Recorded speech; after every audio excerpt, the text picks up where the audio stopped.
Bueno, amigos, y escuchen esto, los países europeos comenzaron a abrir sus fronteras entre sí. ¿Cuándo fue eso? Pues más o menos a mediados de junio, lo que ha reactivado el turismo en la zona. No obstante, ya se ha reportado un aumento de las infecciones del COVID-19 que ha llevado a que países como Gran Bretaña impusiera una cuarentena de 14 días a los viajeros que llegan desde España, mientras que Noruega ordenó una cuarentena de 10 días para aquellas personas que regresan de toda la península ibérica. Y Francia instó a sus ciudadanos a no visitar Cataluña en España. Para un análisis sobre esta situación nos acompaña como cada martes el profesor José Rivera, experto en asuntos de política internacional. Profesor, gracias por estar con nosotros. Y el COVID como que aceleró hasta cierto punto este escozor que ya había en la Unión Europea, ¿o estoy en lo correcto o no? Sí, definitivamente, y sobre todo porque algunas jurisdicciones dentro de la Unión Europea habían hecho las cosas bien, no necesariamente en términos de contagios, pero sí en términos de evitar nuevos contagios. Por ejemplo, Alemania, algunos países escandinavos, Finlandia, por ejemplo. Sin embargo, y es interesante porque lo había anticipado hace un par de meses atrás, de que había que esperar a la llegada del verano, pero sobre todo julio. ¿Por qué julio? Porque es un mes importante, críticamente importante para Europa en términos del ocio, lo que llamamos el leisure, el esparcimiento. Es decir, miles de europeos salen de sus países a visitar otros destinos dentro de la misma Europa, particularmente el sur del continente. Es decir, España, Portugal, Italia, Grecia, entre otros países. Y ese es el momento en el que se arremolina más población en esos lugares, en sitios donde hay 5.000, 6.000, 10.000 habitantes. De momento tienes 20.000, 25.000, 35.000, 50.000 habitantes en un sitio bastante pequeño. Y esto, precisamente, como lo habían anticipado las autoridades salubristas europeas, podía ser uno de los factores significativos en un aumento, en un rebrote del COVID-19 en Europa. Y es interesante el hecho de que Francia le prohíbe a sus ciudadanos viajar a Cataluña, España, o entrar de vuelta a Francia si han viajado a Cataluña. Sí, definitivamente. Tenemos que recordar que dentro de la península ibérica y dentro de España específicamente, Cataluña es el nuevo epicentro del COVID-19 en ese lugar. Y claro está las Islas Baleares, es decir, Mallorca, Menorca, Ibiza y Formentera, y que son los lugares por excelencia de vacacionistas europeos de todas las esquinas del continente para llegar precisamente, sobre todo los jóvenes, porque están llenos de discotecas, llenos de barras.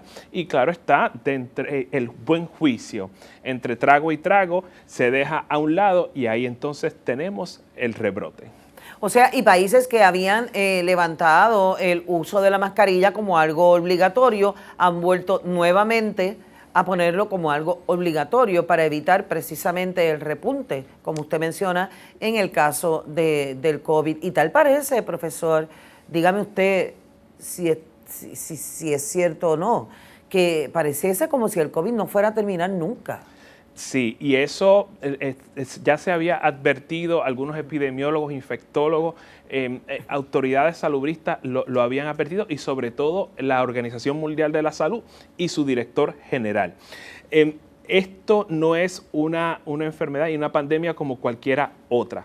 Estamos hablando de un patógeno que es parte del grupo de la familia de coronavirus, que está evolucionando, que es mucho más resistente, mucho más resiliente, y que puede tener daño, y que puede causar, debo decir, daño en el cuerpo humano a mediano y a largo plazo. Estamos lidiando con algo que todavía apenas conocemos, apenas hemos raspado la superficie, en cuyo caso esto se va a quedar con nosotros en un buen tiempo y probablemente se quede más allá de los cambios de temporada. Es decir, hemos pasado del invierno a la primavera, al verano, para pasar nuevamente al otoño y al invierno. Así que tenemos entonces un nuevo patógeno que se queda con nosotros los 24/7 y los 365 días del año.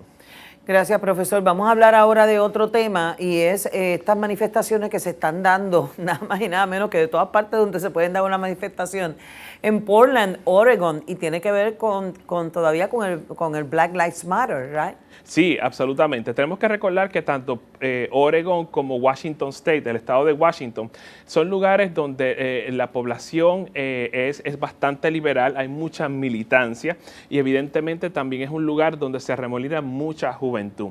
La indignación que causó la muerte hace poco más de 2 meses de George Floyd todavía permanece en las calles de Portland, cuyos activistas de Black Lives Matter y sus aliados han confrontado no solamente a las autoridades locales, sino a las autoridades del estado de Oregon, y ahora esta nueva trinchera de enfrentamiento entre las autoridades federales, asusadas precisamente por el presidente Trump, enviando tropas federales, mayormente de ICE y de Customs, para proteger el Tribunal Federal que está siendo ocupado, y a veces se le tiran algún tipo de piedra o cócteles Molotov de algunos elementos dentro de eso. No son todos violentos, pero obviamente ocurre. Y claro está, las confrontaciones son bastante agrias, muchas de ellas tienen un desempeño bastante trágico en términos de heridos, no necesariamente de muertos, afortunadamente, hemos visto a través de la evidencia anecdótica y de video que muchas veces son los mismos agentes federales los que inician la confrontación. Precisamente estábamos hablando fuera de cámara, profesor, que este tipo de manifestación hasta cierto punto deja a uno perplejo y sorprendido, porque se está dando también en medio de la pandemia y esto continúa, pero en esta ocasión contra el gobierno federal. Sí, definitivamente. Lo que nos dice a nosotros que la indignación alrededor de las relaciones raciales en los Estados Unidos, la indignación alrededor de las profundas desigualdades socioeconómicas que existen en los Estados Unidos no están resueltas, y esta expresión de indignación es precisamente eso, un llamado a la atención de que la fantasía alrededor del sueño americano, la fantasía alrededor de la igualdad y la equidad no son objetivos que se han alcanzado en los Estados Unidos, y eso obviamente incomoda. Así que probablemente las protestas llegaron para quedarse. Ya casi llegando a la primera cuarta parte del siglo XXI, casi increíble. Así es. Gracias, profesor, por haber estado con nosotros. Lo esperamos la semana entrante.